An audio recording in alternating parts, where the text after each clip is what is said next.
शीला दीक्षित ने भी काम किया, उस वक्त सेंटर में बीजेपी थी, कैसे पैसे लेकर आती थी। कभी संदीप दीक्षित जी से सुनना एक नेता, और ये फ्रॉड आदमी थे, इनको पता ही नहीं है कैसे सत्ता चलानी है। इनको 5 साल तो पहले लग गए, दूसरी बार भी जनता ने इनके फेस वैल्यू के ऊपर इनको दे दिया, मगर देखा ये तो निकम्मे है। उसके साथ एक दारू बेचने देता था, 4 बंगले तोड़कर एक बंगला अपना बनाने देता था, बाकी पार्कों पे एनक्रोचमेंट वो करवाने देते थे, सब कुछ करने देते थे, मगर काम नहीं करने देते थे। छोटा कार्यकर्ता भी ना मुख्यमंत्री प्रधानमंत्री बनने की सोच रख सकता है। क्या कांग्रेस वाली जब तक राहुल गांधी है तब तक रख सकते हैं? क्या समाजवादी के अखिलेश यादव जब तक हैं, क्या वो मुख्यमंत्री बन सकते हैं उत्तर प्रदेश के? तो रेखा गुप्ता को किस प्रकार से देखते हैं? जैसे मुख्यमंत्री बीजेपी ने रेखा गुप्ता पर विश्वास जताया है, आखिर क्यों जताया है? क्योंकि नाम तो काफ़ी चल रहे थे, प्रवेश वर्मा, ठीक है, और अलग अलग नाम जो है सामने आ रहे थे, परंतु ये रेखा गुप्ता जो है मुख्यमंत्री बनाने का मुख्य कारण क्या रहा? देखिए, भारतीय जनता पार्टी के अन्य नेताओं की तरह रेखा गुप्ता भी एक कार्यकर्ता हैं संगठन की, और अभी से नहीं, छात्र जीवन से ही उन्होंने एवीपी से उन्होंने कदम रखा था, और उसके बाद भारतीय जनता पार्टी में रहे वो, और एक अच्छा कार्यकाल है उनका भी। आप ये नहीं कह सकते कि कोई वो नई कार्यकर्ता हैं, और वो एडमिनिस्ट्रेशन को समझने वाली और जो समाज के बीच में लगातार निरंतर काम करने वाली नेता, अगर दिल्ली में अगर नाम लिया जाए तो उसमें रेखा राजपूत का इनका नाम भी है, रेखा गुप्ता का नाम भी है, और शीर्ष नेतृत्व में उनके ऊपर मोहर लगाई है। और सबसे बड़ी बात है कि एक वुमेन रिप्रेजेंटेशन, जो हर बार आपने देखा होगा मोदी जी ने हर बार महिलाओं को उनका जो सम्मान देने की बात की, चाहे उज्ज्वला योजना हो, चाहे और कई महिलाओं से रिलेटेड जो योजनाएं हैं, वो प्रॉपर उनको डिलीवर किया है। और उसके बाद जो बिल आता था 33% आरक्षण का महिलाओं के लिए, वो भी मोदी जी ने ही दिया। पहली राष्ट्रपति अगर महिला जो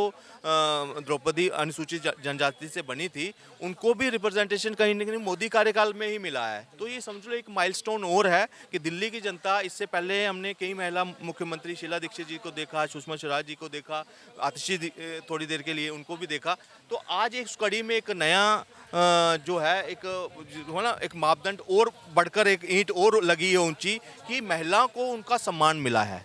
और महिला हमारे देश में अगर देखा जाए तो 50% रिप्रेजेंटेशन हमारे देश में महिलाओं की है, तो उनको उनका हक देने की बात तो और कई पार्टियां करती हैं, मगर एक्चुअल में जो दे रही है वो भारतीय जनता पार्टी है। आज जो है कई इस मास्टर स्ट्रोक से मैं कहूँगा कि कई लोग जो है ना ऐसे एक राजनीति अगर देखा जाए तो बड़ी डर्टी पॉलिटिक्स भी कहते हैं, मगर इस तरह से अगर चेहरे सामने आ रहे हैं और उनको पता है कि महिलाओं को 50% महिलाएं जो हर एक किसी भी राज्य में चले जाएंगी, इतनी पॉपुलेशन रहती है, उनकी क्या समस्याएं हैं, उनकी किचन में क्या समस्याएं हैं, उनके समाज में क्या समस्याएं हैं, उसके लिए क्या कदम उठाने हैं, चाहे वो सुरक्षा के लिहाज से देखा जाए या नीतियां बनानी हैं। तो इस बार ये है कि दिल्ली की जनता का जो भारतीय जनता पार्टी ने उनको जो सीएम मुख्यमंत्री दी है, तो महिलाओं के लिए मुझे लगता है इस बार चांदी है। जैसे महिलाओं को मोदी जी ने 2500 रुपये का वादा किया है, तो लगता है कि वो 2500 का वादा निभाएंगे? देखिए अगर वो सीएम बना रहे हैं ना, तो यहीं से एक मंशा साफ होगी कि उनके जो महिलाओं के प्रति जो भी उन्होंने घोषणाएं की थी वो 100% होगी। और मुझे लगता है कि रेखा गुप्ता जी खुद मोदी जी से कहेंगे कि अब ये जो आपने कहा था ये हमें अब इम्प्लीमेंट करना है जल्दी, क्योंकि मैं एज ए महिला मैं भी चाहती हूँ कि हमारी जो दिल्ली की महिलाएं उनको उनका जो सम्मान है वो मिल सके।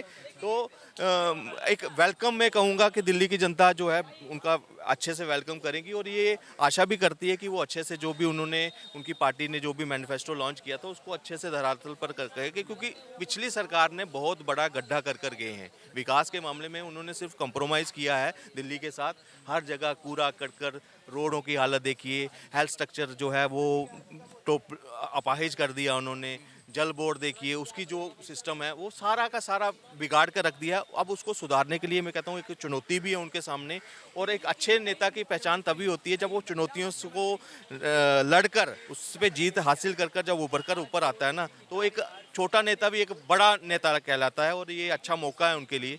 जी, दिल्ली के अंदर जैसे चुनाव होने के पश्चात इतना समय लगा मुख्यमंत्री चुनने के लिए बीजेपी शीर्ष नेतृत्व को, तो इन्होंने जो है महिला मुख्यमंत्री ही जो चुनी, ये तो आपने इसका विश्लेषण कर दिया।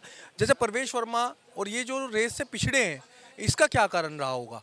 ये एक मैसेज है बाकी पार्टियों को भी भारतीय जनता पार्टी से सीख लेनी चाहिए कि यहाँ कोई भी क्या आज जो ये आपने देखा कि कल पूरे नेताओं की बैठक होती है, जितने विधायक चुने गए थे उनसे प्रॉपर एक मत लिया गया उनका, और उसके आधार पर ये चुनाव हुआ, चाहे वो स्पीकर है चाहे मंत्री पद किससे।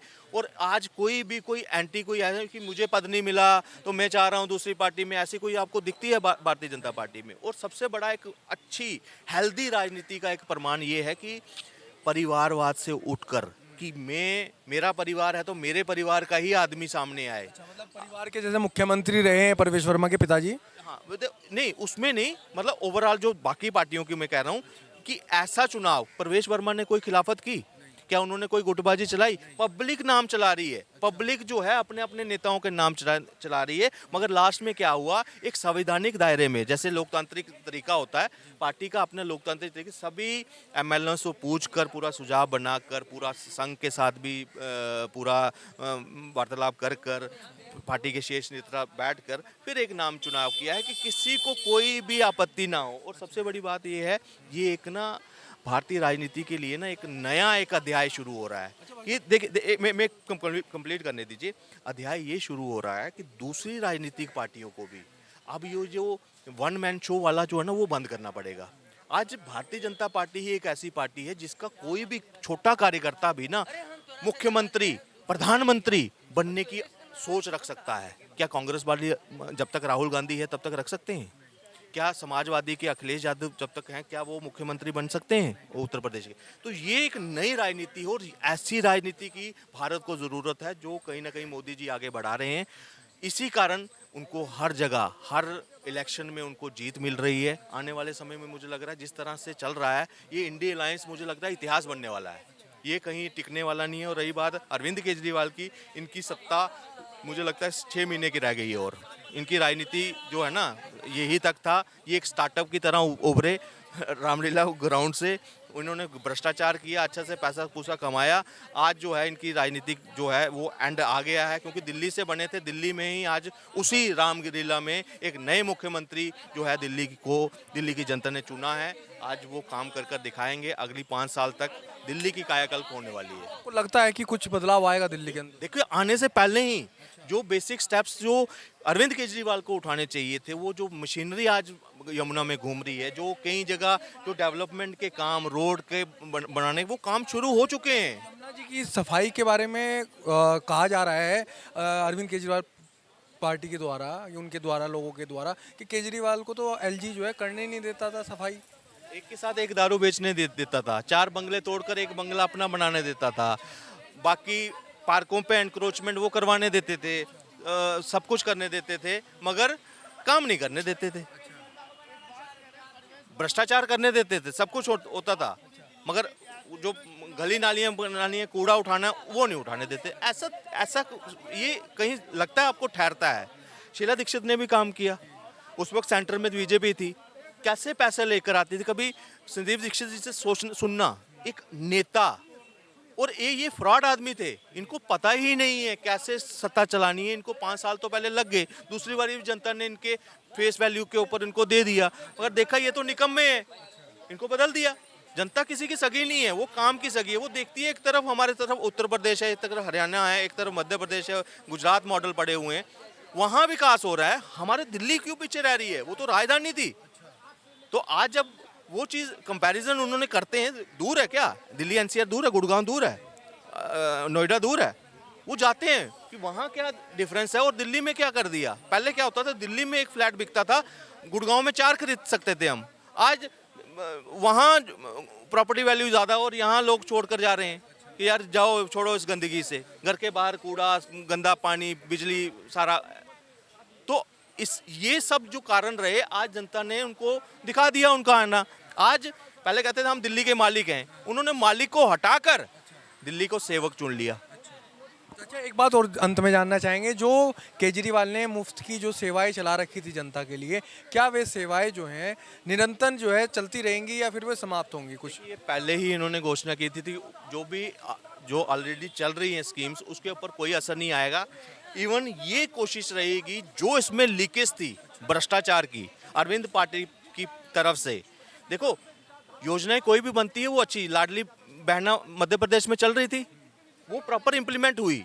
मगर यहाँ क्या है, हर योजना में लीकेज है। फ्री बिजली के नाम पर बिजली कंपनियों से अलग से परसेंटेज फिक्स हुई है उनकी।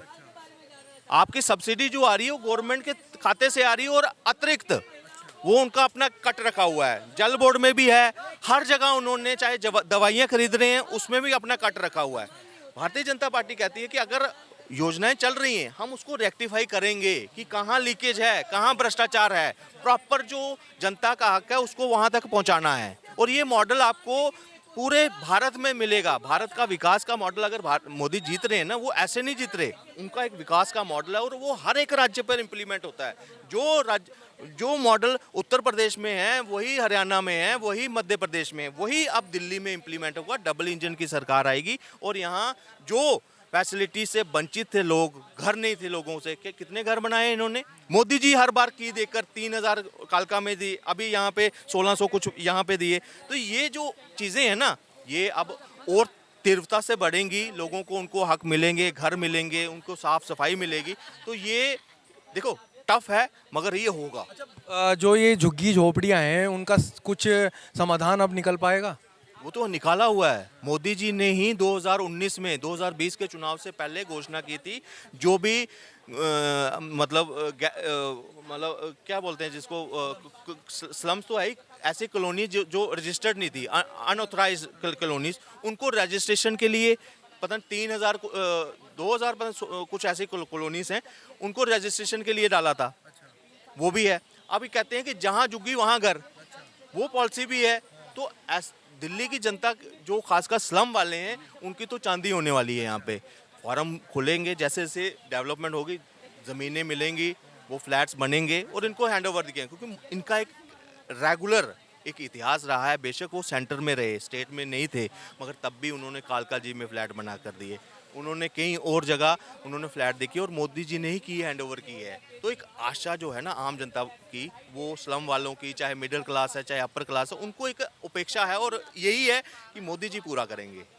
और आज जो सरकार बनी है ये कहीं ना कहीं जल्दी उनको दिख रहा है कि हाँ कुछ ना कुछ बदलाव होगा। यमुना में भी शुरू हो गया और काम भी शुरू हो गया है।